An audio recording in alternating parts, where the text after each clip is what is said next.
Hey guys, we're here with Seth Joyner checking in before Thursday night football, Eagles, Commanders. And if you want to check in with Seth once again after this, make sure you come down to Parks Casino. He'll be here pre and post game, so he'll answer all your questions and anything else that you want to hear from Seth. Come on down and talk to him then. Seth, you got the Commanders coming to Philly, Thursday night football, huge expectations for this game. What do you think we're going to see? I think we're going to see probably one of the best football games we're going to see all season long. I mean, this game has like huge ramifications. You know, the winner of this game, they're going to come out both 7-3, and Washington is going to have the head-to-head, advantage, or the Eagles are going to come out, 8-2, I think it is, and the Commanders are going to be 6-4, and they're going to be up 2 games on them. So the ramifications of this game is just massive.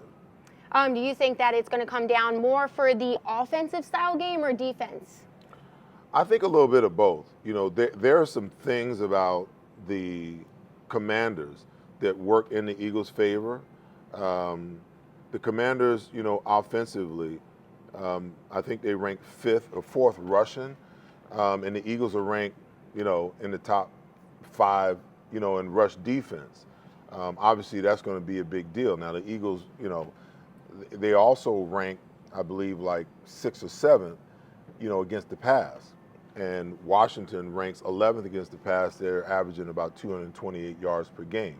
So there are some things that line up, favorably for the Eagles. And on the defensive side of the ball, I mean, it's just the Eagles' defense. Who would have thought that this team would, after the first 4 games, would wind up ascending up the ladder and being a top 3, defense in the National Football League. It's amazing. And Washington's defense, they're very good against the pass, but they're, one of the worst teams in the National Football League against the run, which works in our favor. So how do you offset the fact that they're so good against the pass and not so good against the run? You run the football early, which opens up play action pass. Once you open up play action pass, then that's going to allow you to get some yards on the back end against a team that's really good against the pass. You spoke about the Eagles' defense. They've really just jumped ahead these last couple of weeks, and they are one of the best defenses in the league now. What has been that key piece for them? It's funny. I was listening to Saquon Barkley in a press conference just the other day, and he was like, the first 4 games were kind of like our preseason. It struck me really weird. But I'm like, okay, if that's the mentality, even though the coaching staff didn't say it, all of a sudden, one of your star players comes out and says it. Obviously, he got that from somewhere. So that was the mentality. Okay, you went 2-2. The offense is trying to figure itself out. If you remember, those 4 games, Vic Fangio was like really aggressive against Green Bay. He came out passive the next week. He came out aggressive the next game, and then against Tampa Bay, they came out really passive again. And I think that through those 4 weeks, he was really trying to figure out not only the players, but what their skill sets were, what to expect from different players. You come out of the bye, and all of a sudden it seems like on both offense and defense, they've kind of figured out who they are. And with Vic Fangio, I think that he knows what he has, who the players are, what their skill sets are, and how to deploy them. And I believe that the players now understand what it is that he expects from them from a schematic standpoint. So you put those 2 things together, and obviously confidence is element number 1 when you're talking about going out playing the game. If the players are confident and the coordinator's confident in their ability to execute what he's asking them to do it, then they're going to have some success, and we're seeing the fruits of that. Now, as a former linebacker, Zach Bond this year has just come out and really out of nowhere. And Fangio even said that Howie, when he brought him up in the offseason, was kind of just like, yeah, special teams guy, he'll come in here and there. And Fangio really had the faith in him. What have you seen from Bond besides just his explosiveness? An opportunistic, linebacker who his former organization couldn't see any value in him. And a guy who now understands that, Vic Fangio has vouched for him, has believed in him, and now he's put him in position to put on exhibition his talents and his skills, and he's taken advantage of it. There's a lot of players like that around the National Football League. Sometimes they're not as motivated because, they've been slotted as a role player, like Howie, special teams guy, da-da-da-da-da, yeah. But, as most defensive coordinators, most good defensive coordinators that I've been around, they know how to identify talent. And Zach Baum was just in a situation where, and if you go back and you look at his history, like, he's a phenomenal high school athlete, you know, and when you take an athlete and you designate him in a specific area, all the athleticism that he's acquired over his life begins to come through, and that's what you see with him. Like, they had him as an edge rusher, you know, in New Orleans. Well, he can do that, but he can't live in that world on a consistent basis. He's just not big enough and strong enough to do that.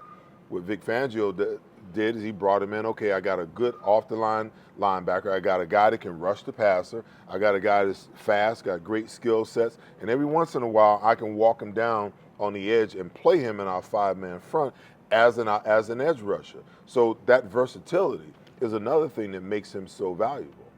Goes with that confidence that you were saying, that's a big key for them. Another guy that we've really seen get that confidence lately, Jalen Hurts, really turned things around these last couple weeks. With the Commanders in town, you got Jaden Daniels, who's really had a great rookie season to this point. If you're having a franchise and you're looking forward, which of those would you want to lead that franchise? You know, conventional wisdom would say, you know, the upside of Jaden Daniels, we know what he can be. First overall pick, you know. So most people are going to look at it from that perspective and say, oh, Jaden Daniels. But I look at it completely different in a non-biased type of way because, you know, when I talk about the Philadelphia Eagles, a lot of people think that I'm biased towards them. And then some people think that I'm overly critical and they'll never hear the positive things that I say about the Birds. But the truth of the matter is, Jalen Hurts has led a team to the Super Bowl and came within 3 points of winning a Super Bowl. Has Jaden Daniels done that? So you're going to pick a quarterback based upon pure potential? Because he's only played 9 games in the National Football League. That's it. Whatever Nick Sirianni's record is, I think it's something like 41-19. Guess what? Jalen Hurts' record is the exact same. He's won 41 games, and he's lost 19 games. He's been in the playoffs 3 years, and he lost the Super Bowl to the Kansas City Chiefs by 3 points, okay? So if you're talking about the overall picture, then you have to look at it in those terms.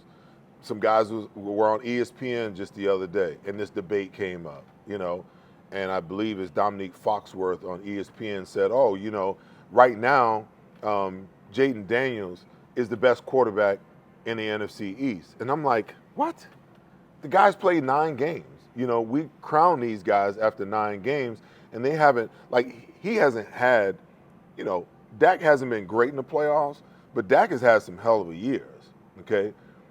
Jalen has been in the playoffs 3 years in a row.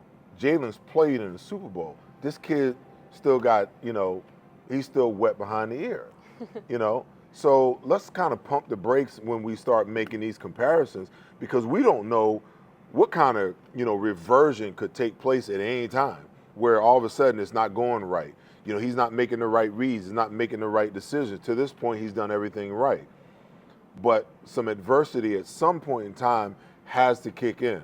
And that's what I'm curious to see how he reacts to that kind of adversity. Yeah, it's almost like there's that recency bias because, like you mentioned, that 2022 season from Jalen Hurts was an MVP candidate, went to the Super Bowl. If you asked people back then, they would have been saying that Jalen Hurts was going to be the best guy ever. So exactly to your point. Now, it is a big game. We broke it down. What is your score prediction for tonight?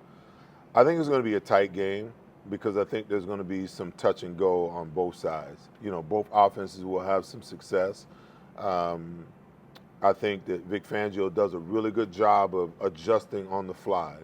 I think Kellen Moore does a good job of adjusting on the fly because, you know, you look at the Dallas game, they kind of struggled throughout the first 5 possessions of the first half. The last possession of the half, they went on a 7-play, 83-yard drive that ended, I believe it was a Dallas Goedert touchdown, 14-yard Dallas Goedert touchdown. And from there, you know, they took off. They came out in the second half and they went 3 and out, but then they went touchdown, field goal to end the game. So that tells me that the coaching staff has made some first half adjustments that's benefited, you know, the players, and the players are taken to that. So I think there's going to be some give and take on both sides, but I think it's going to be a close game. I still like the Eagles, you know, because they're home. You know, they were able to rest some of their guys last week. Washington had a very physical game. They had to play their players all the way through, in a 1-point loss to the Steelers. And Washington's got to get on that bus and ride up here 4 hours. That's going to, on a short week.